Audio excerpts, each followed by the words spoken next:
Hello class 12. So today we shall continue with the story 3 Questions by Leo Tolstoy. So in our previous class, we saw that a Tsar, anxious to know the answers to the 3 questions, what is the right time to begin everything? So he wants to know the right time. The second question is the right people to listen to, or you can say the most important person. And the third question is the most important thing to do. And the Tsar believed that if he knew the answers to these 3 questions, he would never fail in anything that he might undertake. So in order to get the answers, he got it proclaimed throughout his kingdom that whoever gave him the correct answer, they would be handsomely rewarded. And learned men from all over the country came to the king, and their answers being various, the king agreed to none of them and rewarded none. But the king still wanted to get the answers. So in order to get the answers, he had a last resort, and that was the hermit who lived in the forest.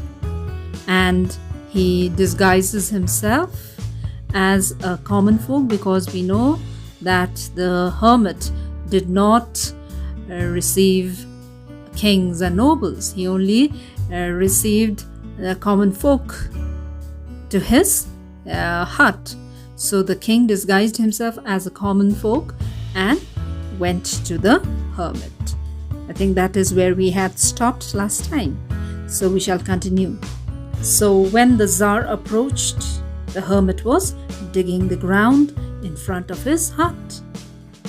So Tsar आफ्नो भेष बदली गरेर एउटा साधारण मान्छे जस्तो भएर hermitकोमा पुग्यो. And what was the hermit doing?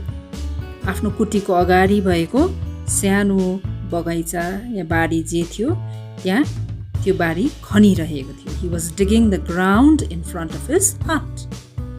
So यो जारलाई देखेपछि hermitले उसलाई ग्रीट गर्यो.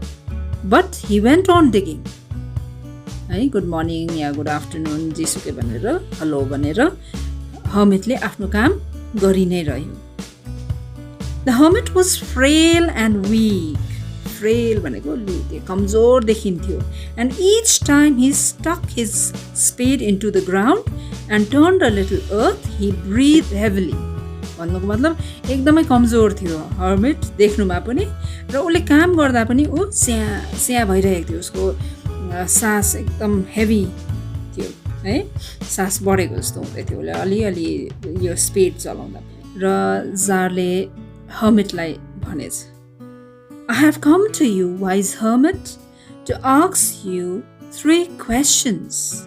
र hermitलाई आफ्नो आउनुको उद्देश्य, जारले यहाँ hermitकोमा आउनुको उद्देश्य hermitलाई बतायो जारले. र अघिकै प्रश्नहरू उसले अलिक अर्कै शब्दहरू लगाएर तर त्यही प्रश्न hermit कहाँ राखे. The hermit listened to the Tsar but answered nothing. He just spat on his hand and recommenced digging. र राजाले यो कुरा hermitलाई राख्दा hermitले त्यो कुराहरू सुनेछ है, राजाको प्रश्नहरू सुनिदियो, तर उसले केही आन्सर दिएन.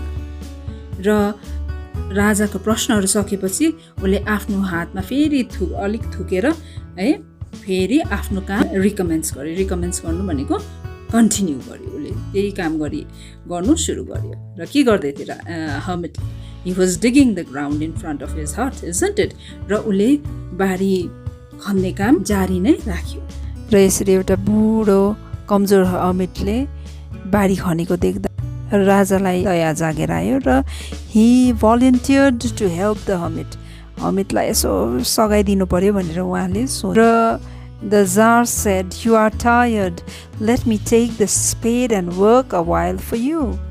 र तपाईँ थाक्नु भएको छ होला सायद, एकछिन रेस्ट गर्नुहोस्, म तपाईँलाई सघाइदिन्छु भनेर hermitले भन्यो. all right. And the hermit, of course, he needed help because he was very weak and frail, isn't it? He was breathing heavily. उसको सास परिरहेको थियो र खुसी हुँदै उसले थ्याङ्क्स भनेर साँच्चै नै आफ्नो स्पेड राजालाई दियो. All right, and he sat down on the ground. र जारले यसरी हर्मिटको बारी खनिदिन लागे है र एउटा बेड तयार भयो खनिएर र अर्को बेड पनि उसले खनिदिए है जम्मा he dug 2 beds र दुईटा बेड खनिसक्दा पनि हर्मिटले केही आन्सर नदिँदाखेरि चाहिँ जारले आफ्नो काम रोकेर फेरि आफ्नो प्रश्न हर्मिट कहाँ राखे. उसले फेरि रिपिट गर्यो तर आन्सर दिनुको सट्टा यो हर्मिटले भन्यो now rest a while and let me work a bit. लु एकछिन रेस्ट गर म काम गर्छु. तर जार थाकेर चाहिँ रोकिएको थिएन. He just wanted an answer. So the Tsar did not give the hermit the spade. And he continued to dig. फेरि जारले नै त्यो बारी खन्नु फेरि सुरु गर्यो. 1 hour passed and another. The sun began to sink behind the trees. बेलुकी हुनु लाग्यो, घाम अस्ताउनु लाग्यो है र अब चाहिँ बेलुकी भइसक्यो. यो हर्मिटकोमा आन्सर छैन रहेछ भनेर जार at last stuck the spade into the ground and said, I came to you, wise man, for an answer to my questions. है वाइज म्यान म त तपाईँकोमा आन्सर्स खोज्न आएको थिएँ मेरो क्वेसन्सको तर तपाईँकोमा आन्सर छैन रहेछ र तपाईँकोमा आन्सर छैन भने मलाई भन्नुहोस् म घर फर्किन्छु भनेर भनेछ. र त्यसो भन्दा नभन्दा हर्मिटले भनेछ Here comes someone running. कोही आउँदैछ, कोही दौड्दै आएको जस्तो लाग्यो मलाई भनेर भनेछ. Let's see है को रहेछ भने. And the Tsar turned around. Alright, जारले फनक्क फर्केर हेर्दा को देखियो एउटा bearded man, एकदम दाढी भएको मान्छे कुद्दै आउँदै थियो है र उसको हात चाहिँ बुढीमा थियो. बुढीलाई पक्रिरहेको थियो अन्त उसको हात मुनिबाट चाहिँ एकदमै खुन बगिरहेको थियो. भन्नुको मतलब त्यो बियर्डेड म्यान जो जङ्गलबाट कुद्दै दौडिँदै आउँदै थिए उनी चाहिँ घाइते भएको थियो. He must have been injured. Okay, so the Tsar reached out to the wounded man. जब त्यो जारको छेउमा आइपुग्यो यो मान्छे फेन्ट भयो. एकदम उसको प्रोफ्युज ब्लिडिङले गर्दा बेसी ब्लिडिङ भयो भने मान्छे फेन्ट हुन्छ हैन कमजोर भएर. र जार र हर्मिट मिलेर एकदम त्यो मान्छेको लुगाहरू अनफासन गरिदिए. अनफासन भनेको लुज गर्नु, खोलिदिनु है. खोलिदिएछ, loose पारिदिएछ.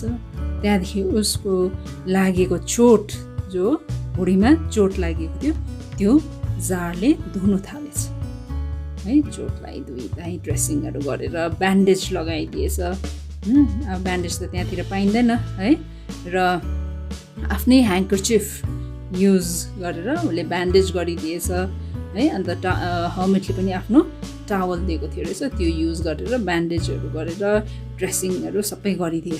But the blood would not stop flowing and the jar again and again remove the bandage. उसले एकैतालमा यो खुन रोकिएन. एकदमै प्रोफ्युज ब्लिडिङ हुँदै थियो है. एकदमै डरलाग्दो घाइते भएको थियो र धेरै समय लगाएर राजाले फेरि ब्यान्डेज खोल्दै धोइदिँदै उसको घाउ धोइदिँदै रिब्यान्डेज गरिरह्यो है. So when at last the blood ceased flowing, the man revived and asked for something to drink. र बल्ल बल्ल बल्ल है ड्रेसिङ गर्दा रिब्यान्डेज गर्दा गर्दा यो मान्छेको खुन थामियो है र अलिकति उसकोमा स्ट्रेन्थ आयो होला सायद र उसले अलिक कन्सियस भएर चाहिँ पानी मागेछ. मलाई केही पिउन देऊ भनेर मागेछ. The Tsar brought fresh water and gave it to him. र जारले फ्रेश वाटर ल्याएर यो घाइते मान्छेलाई दिएछ. अब त्यति बेला in the meantime what was happening. अघि नै घाम अस्ताउन लागेको थियो र अहिले निकै समय गयो है यो वुन्डेड म्यानलाई अटेन्ड गर्दा. So the sun had set. घाम त अस्ताइसक्यो हो. अन्त अलिकति कुल भएछ. अघिसम्म त एकदमै गरम थियो अहिले चाहिँ अलिक शीतल हुन थालेछ. र शीतल भएपछि चाहिँ जार र हर्मिट मिलेर चाहिँ यो वुन्डेड म्यानलाई बोकेर दुईजनाले हर्मिटको हटभित्र चाहिँ लगेर उसको बेडमा सुताइदिएछ। And lying on the bed, the man closed his eyes. ऊ एकदमै शान्त भएर सुते। र हाम्रो जार पनि दिनभरि हर्समा ट्राभल गरेर यति टाढो आफ्नो राजधानीबाट यो हर्मिटको हटमा आएको थियो है। ऊ घोडामा आधी बाटोसम्म आएर हिँड्दै आइपुगेको थियो। त्यसपछि उसले दिनभरि हर्मिटको बारी खनिदिइरह्यो। ही डग 2 beds for the hermit. र बेलुकी फेरि साँझ पख यो वुन्डेड म्यान आएर उसको हेरचाह गर्नु पर्दाखेरि ऊ निकै थकित भएको थियो होला सायद। र he just crouched on the threshold.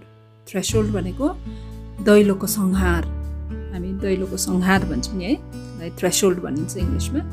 र थ्रेसहोल्डमा ऊ टुक्रुक्क क्राउच गरेर बसेर टुक्रुक्क बसेछ र त्यहाँ नै ऊ एकदमै थकित भएको कारणले त्यहीँ निदाइ पठाएछ। Okay? And fell asleep so soundly that he slept all through the short summer night. So today we shall stop it here and we shall continue with the story in our next class. Till then, I would like you all to do the assignment that I have given and submit it in PDF as soon as possible. Thank you and goodbye for today.